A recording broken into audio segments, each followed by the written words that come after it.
Boa noite, queridos irmãos. Hoje é dia 3/5/2026, agora são 18h39, um domingo, o culto da família, né? Isso é muito bom a gente poder participar, né, desse culto. Você que chegou porventura aí no YouTube, saiba que a gente se reúne todo domingo às 18 horas. Você pode participar com a gente também, tá? Fique à vontade. Nós temos o site www.igrejadeinterlagos.com.br.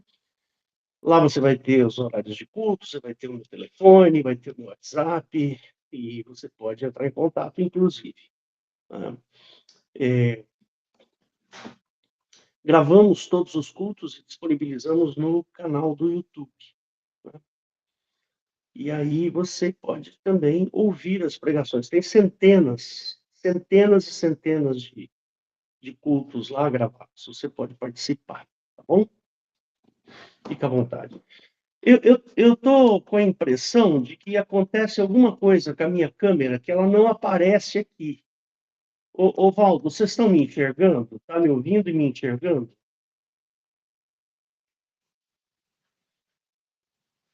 Pastor, Oi? Estou sim, pastor Hélio. Tá. Então tá bom. parece que Para a mim não está câmera, aparecendo. parece que a câmera que está fixada não é o que você se mexe, é o que está saindo a voz, entendeu? Só está saindo a foto. A que está Então, fixada como principal. espera aí, deixa eu fazer de novo aqui.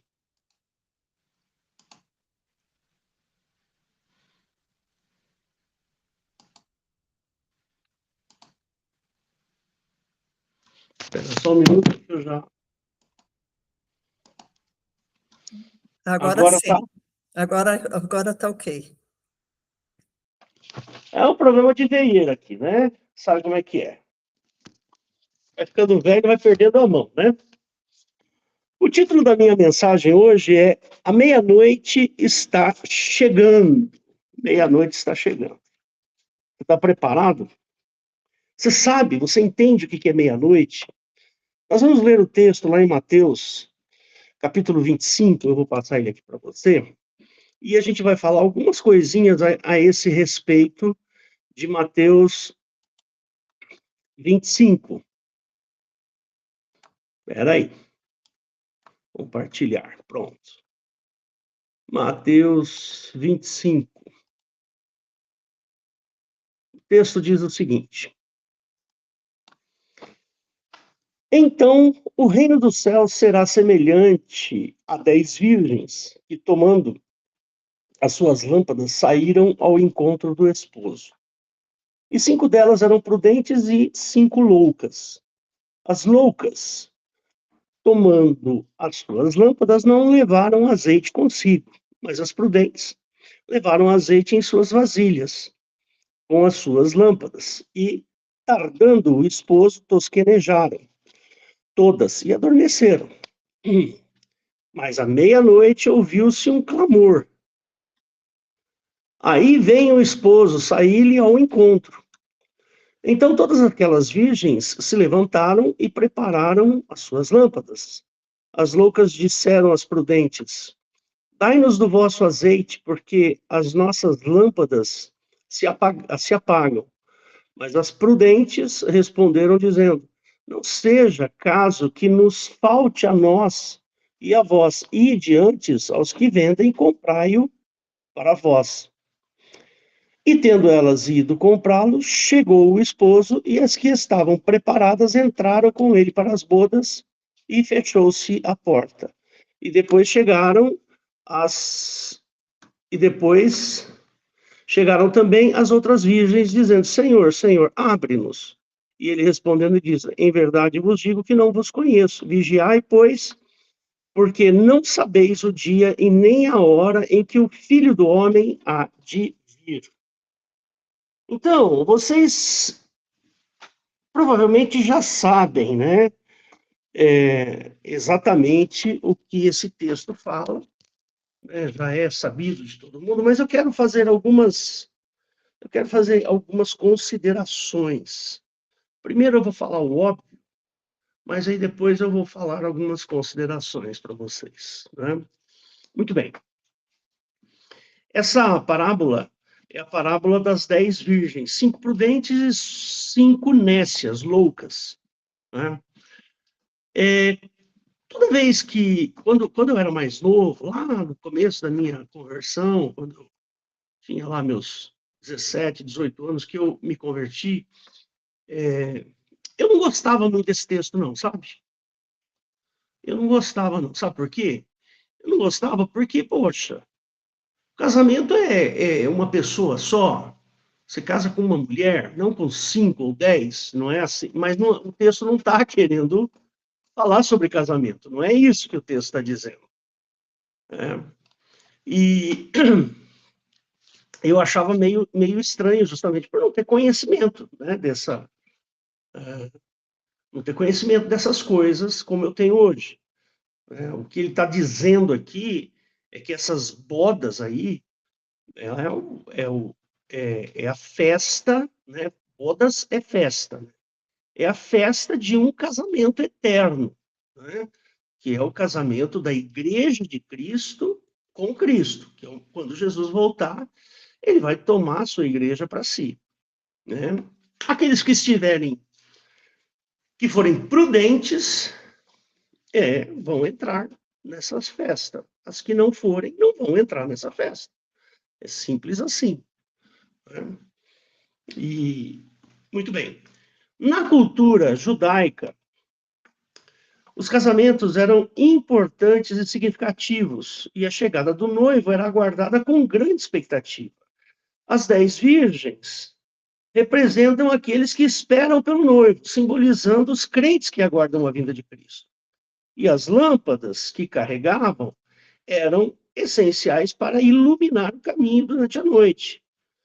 E o óleo necessário para mantê-las acesas representa a preparação espiritual de cada indivíduo.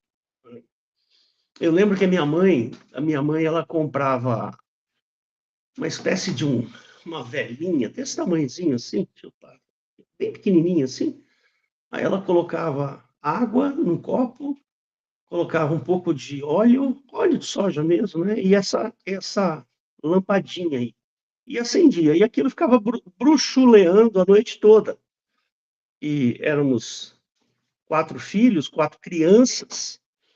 Então, ficava ali perto da porta do banheiro. Se a gente levantasse de noite com vontade de ir ao banheiro, pelo menos tinha uma luz, uma lampadinha acesa ali, para a gente poder correr lá para o banheiro, né? Era assim que funcionava. E funciona bem isso aí, viu? Funciona bem. Vocês que querem economizar um pouquinho de eletricidade, né? Eu não sei se ainda vende essas lampadinhas, mas é muito interessante. Bom, o cenário é um cenário interessante que passa nessa parábola. O cenário é de espera. Não sei se você percebeu. Elas tiveram que ficar esperando. Esperar. É o que nós estamos fazendo, esperando também o Senhor Jesus voltar, né? E à medida que o tempo passa, nós vamos passando por uma prova muito interessante, que é, será que a gente vai atravessar essa espera de maneira prudente, né? As loucas, né, não passaram, não tiveram essa, vamos dizer assim, capacidade de perceber que em um determinado momento poderia faltar o azeite, faltar o óleo, justamente porque a espera deveria ser longa. É o que está acontecendo com a gente, né? A espera é longa. Nossa, eu estou esperando há quase 50 anos, né? É uma espera muito longa e a gente vai passando por uma provação, né? Poxa vida, mas Jesus não volta e tal. E aí a gente vai ficando desanimado e as coisas vão acontecendo. Percebe? E a gente vai desanimando, isso e aquilo, e é justamente aí que nós não podemos perecer, né? Não podemos cair nesse cansaço, né? Alguma coisa tem que acontecer dentro de nós, né? Para que a gente não se canse da espera. Todo mundo aqui já foi num banco, ou num hospital, ou em algum lugar, e teve que ficar lá horas esperando. É um negócio chatíssimo a espera, né? Então, o cenário é de espera. O noivo, no texto, ele se atrasa, ele demora para chegar. E aí, como está de noite, elas acabam dormindo, acabam desanimando um pouco. Esse sono que elas têm é um sono de desânimo. Poxa, eu estou esperando, esperando, esperando, e esse noivo não vem. Ah, vou dormir. Percebe? Vou dormir e foram dormir. Só que esse desânimo não foi o suficiente para que elas deixassem de entrar na festa. É natural esse desânimo, é natural esse cansaço. É isso que o texto está nos dizendo, né? E outra, a noite que ele fala aí, que elas estão aguardando, essa noite é um desespero, né? Uma falta do entendimento das coisas, porque não tem luz. Ora, se não tem luz, esse momento é o momento da dificuldade, né? É um momento complicado. E a meia-noite é o símbolo da crise, da dificuldade, do auge da espera. É a meia-noite, né? E elas estão ali todas dormindo, aguardando, né? Mas 5 delas tinham levado um óleo extra, mostrando que elas tinham feito previsões, elas previram alguma coisa. Elas falaram assim: acho melhor eu levar um pouquinho de azeite, porque vai que a minha lâmpada apague, né? Então, elas fizeram uma previsão, elas pensaram. Olha que interessante. Elas pararam para pensar e falaram assim: é melhor eu levar, porque se acaba, aí depois fica complicado para mim, né? Então, elas foram prudentes. E as outras, não, vamos embora, vai, vamos logo, vamos rápido, porque eu quero ver logo o noivo. Eu quero entrar para as bodas rápido, né? Eu quero ir logo. E aí elas não levam o azeite, não levam o óleo. Tudo isso no sentido figurado, claro, né?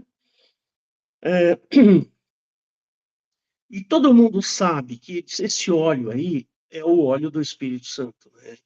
É o óleo que nós devemos estar sempre utilizando dele, utilizando esse óleo. Ou seja, devemos sempre estar na presença do Espírito Santo. E de repente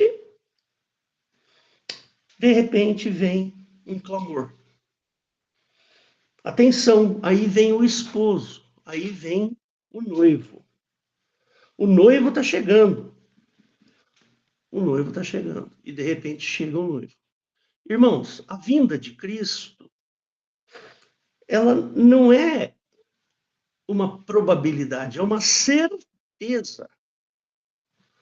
É uma certeza. Jesus vai voltar. Pode ser que eu em vida eu não veja esse retorno de Jesus. Pode ser que eu morra, né, antes do retorno de Cristo. Mas não significa que ele não virá. Ele virá. Isso é uma certeza. É a coisa mais certa que a gente tem, é o retorno de Cristo. Isso aí vai acontecer, quer você acredite ou não, é um fato. Sabe por quê? Porque o Senhor Jesus, ele não mente. O Senhor Jesus não promete esperanças vãs. O Senhor Jesus, ele cumpre as suas promessas, né? Ele vai cumprir, ele vai voltar. Ele vai resgatar a sua igreja. Isso é um fato. Isso não aconteceu ainda, mas vai acontecer. E eu não posso ser pego despreparado. Eu tenho que estar pronto, preparado para o retorno de Cristo. Né? Gostei da mensagem que ele te deu aí no começo, a respeito dos hábitos, né, que a gente acaba trazendo ou mantendo determinados hábitos, e às vezes são hábitos ruins, né? Não são hábitos bons. Irmãos, o cristianismo, ele é um processo, muito bem falado pela Eliette. Ele tem que crescer dentro da gente, não estagnar. Eu não posso ser um cristão estagnado, parado. O Senhor Jesus, a obra de Cristo, tem que crescer, ainda cresça pouco, mas ela precisa crescer dentro da gente. Então, nós precisamos ter essa consciência de que o Senhor Jesus vai voltar e que o cristianismo vai crescer dentro de mim. Mais para o final, eu vou dar algumas dicas para vocês de como fazer com que esse cristianismo cresça dentro da gente, tá bom? Bom, meia-noite indica que ele virá no momento menos esperado, quando o cansaço ou a rotina tentarem nos fazer perder o foco. É um alerta para a gente despertar. A história terrena se encerra e o momento da decisão eterna vai chegar. Isso aí eu não tenho a menor dúvida. E nós temos que fazer uma preparação individual. Eu não sei se vocês se perceberam, mas cada uma das virgens tinha uma lâmpada. Ou seja, é uma preparação individual. Né? Eu cuido da minha lâmpada. Eu não tenho que cuidar da lâmpada dos outros. Não. Eu cuido da minha. Eu preciso que a minha lâmpada esteja cheia de óleo. Percebe? Então, é uma preparação absolutamente individual. As virgens loucas não puderam pegar o azeite das prudentes. Ou seja, isso indica que a salvação e a plenitude do Espírito Santo são absolutamente individuais. O Hélio não vai pegar o azeite da Rosana e vice-versa. Eu tenho que cuidar da minha vasilha esteja cheia. O azeite representa a presença constante e o mover do Espírito Santo. Né? Não adianta ter apenas aparência, lâmpada acesa. Tá tudo bem aí, filho? Não adianta ter apenas aparência, ou seja, lâmpada acesa, se não tiver a reserva, aquela vida interior. É isso que nós precisamos. E aí, nós precisamos ter uma atitude. Qual é a atitude? Sair ao encontro, né? Ao sair ao encontro do esposo. Nós seremos chamados e a nossa ação é estar pronto, exige prontidão. Não é tempo de comprar azeite quando o noivo já chegou, não dá tempo mais. Né? Muito bem, vamos dizer assim, a tardança, ou o fato de o esposo, o noivo, demorar para chegar, é uma prova para o nosso coração. É uma prova. Por quê? Porque nós precisamos estar preparados a todo o tempo, justamente porque não sabemos. Isso é um trunfo do Senhor Jesus. Por quê? Esse trunfo, né, que é a surpresa dele chegar, né, ou melhor, ele chegar de surpresa, isso é um trunfo para Cristo. Por quê?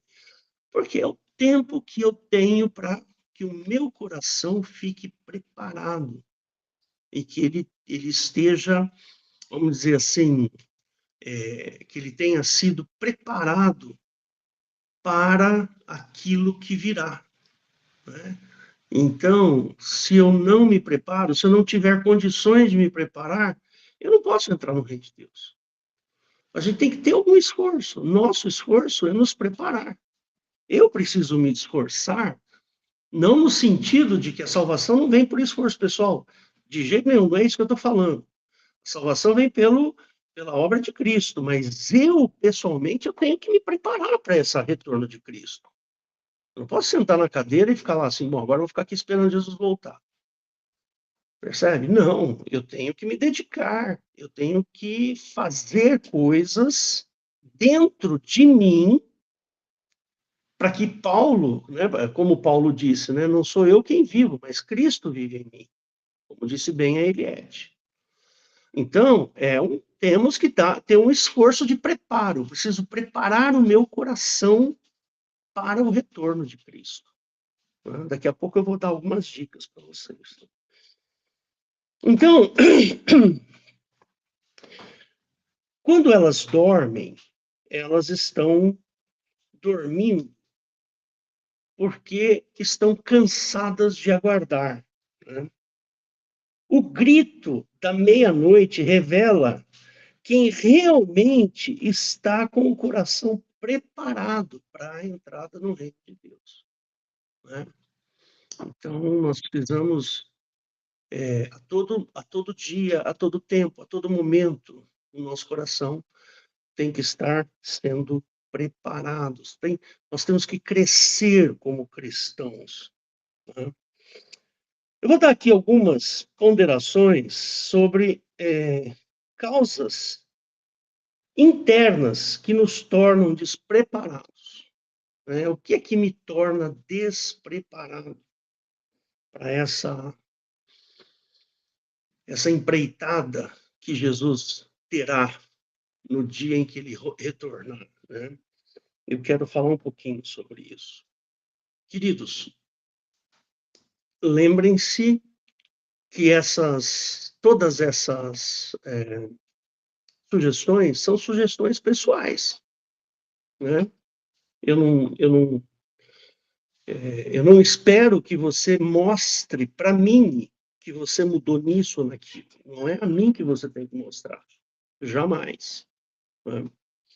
Quem tem que olhar a sua mudança é o Espírito Santo de Deus. Esse sim tem que olhar e falar, não, o Hélio está se esforçando, o Hélio está mantendo, o Hélio está preocupado em manter a vasilha cheia de azeite.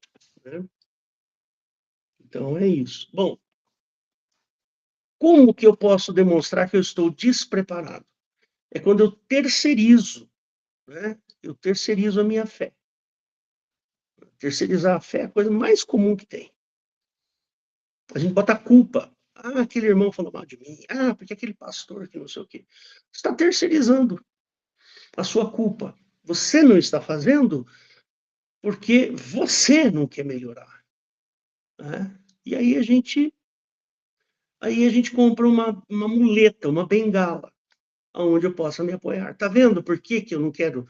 Tá vendo? Por quê? Porque aquele pastor é assim, porque aquele fulano é assado. Né? Essa terceirização tem um nome, se chama religião. Né? O nome disso é religião. Por causa do Hélio, eu estou chateado, não sei o quê. Por causa da Eliette, eu estou assim, estou assado, não sei o quê. E aí você se torna um crente morno, um crente meia boca. Sabe o que é isso? Meia boca? Nos tornamos religiosos, nos tornamos,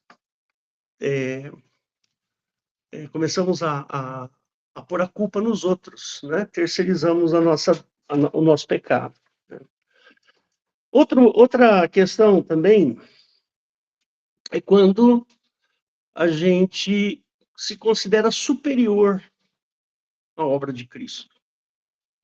Né? Ah, mas esse texto é para aquela época, para aquele momento. Imagina, que não sei o quê. aqui ele está falando para eu amar meu inimigo. Mas como que eu vou amar meu inimigo? Isso aqui é para aquela época, agora não, agora é diferente. Eu lembro uma ocasião, até o culto era aqui em casa, já vai bastante tempo. Acho que o Wilson deve ter presenciado, talvez, essa questão, né? Espera aí um pouquinho que eu fiz alguma besteira aqui, pronto. Veio uma moça aqui, o culto era aqui na minha casa, nessa sala aqui, né? E nós fazíamos o culto, e aí tinha uma moça que veio, uma visitante, uma pessoa que estava visitando, né? E sentou ali na escada. E lá pelas tantas, essa moça falou assim, mas eu posso dormir com o meu namorado, né? O Senhor Jesus não vai se importar se eu dormir com o meu namorado, né? Porque o Senhor Jesus evoluiu. O pecado dela continuou o mesmo, mas o Senhor Jesus é que evoluiu, né? Tá certo. E foi isso, quer dizer, você terceiriza, você fala, eu vou lá e boto uma desculpa, eu quero cometer aquele pecado, então eu vou lá e ponho naquela pessoa ou naquela situação, eu ponho a culpa. O Senhor Jesus evoluiu, eu posso dormir com meu namorado. Eu falei, não, moça, não, pecado é pecado, pecado não evoluiu, pecado é o mesmo. Todo ser humano peca do mesmo jeito. A gente tem uma melhoradinha nos, como é que a gente chama no contorno, né? Antigamente você pecava lá no curral com a vizinha, agora você vai para o motel, que é melhor. Antes você mentia é, é, falando com a pessoa, hoje você mente no celular, passando mensagens mentirosas. Quer dizer, o pecado é pecado, irmão. A gente só deu uma melhoradinha no contorno do pecado, né? O pecado é o mesmo, não tem jeito. E isso aí se torna um caminho fácil para mim, quando é mentalmente viável. Percebe? É mentalmente viável. Não sei se você entende o que estou querendo dizer. Quando você põe a culpa, terceiriza a culpa, você tira você dá uma desculpa para o seu pecado, você está tomando um caminho fácil, um caminho bem viável, certo? Você vai ficar tranquilo, você vai se sentir bem, né? Você vai dar desculpa e vai se sentir bem, não vai ter culpa, vai se sentir maravilhosamente bem. Por quê? Porque agora o pecado que está em você, a culpa é daquele fulano ou daquela fulana. Tá vendo? Aquela irmã vem vestida desse jeito, não tenho como não olhar para ela. Por que ela vem vestida daquela? A culpa é dela, não é minha. Percebe? Outras coisas de contorno, né? Situações de contorno. Quando não amamos o nosso próximo. Amar o próximo é fundamental para que o nosso coração fique preparado. Irmãos, nós precisamos amar o próximo. Como é que ama o próximo?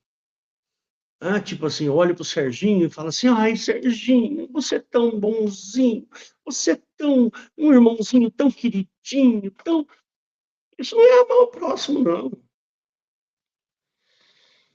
Amar demanda custo.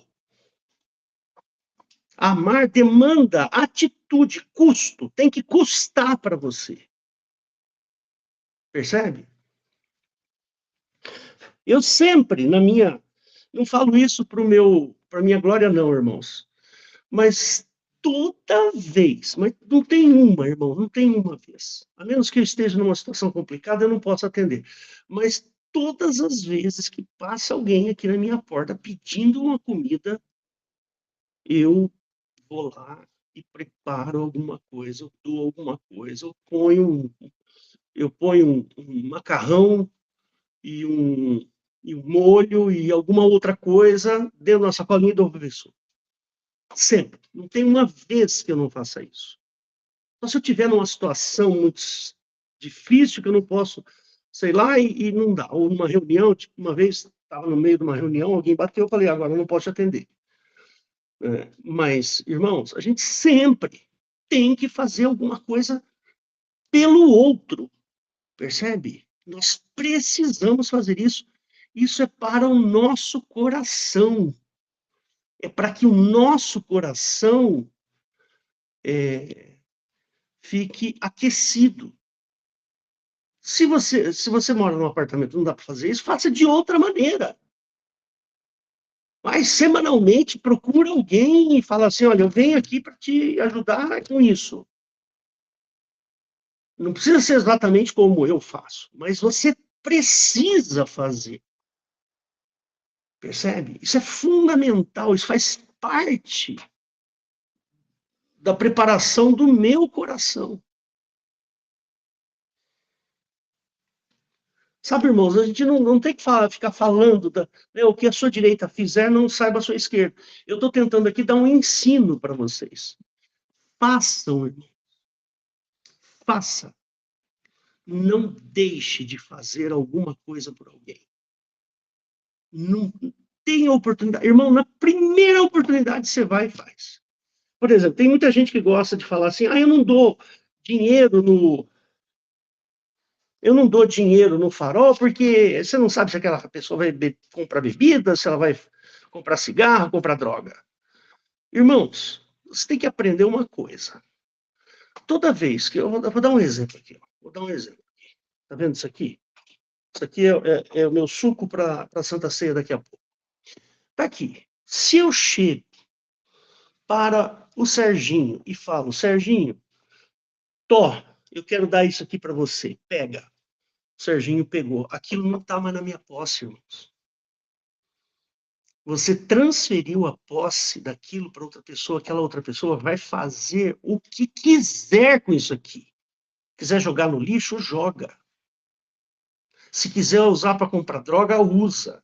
Se quiser usar para comprar pinga, usa. Mas a posse não é mais sua. Isso que significa dar. Quando você dá, você se livra da responsabilidade do uso daquilo que você deu. Aprenda isso. Se alguém chegar para você e falar assim, estou precisando de um prato de comida, você dá. Eu estou precisando de R$10, você dá os R$10. E não fique monitorando se aqueles R$10 que você deu, a pessoa vai fazer o uso correto ou o incorreto. Não faz parte de você mais aqueles R$10. Percebe? Isso é amar o próximo.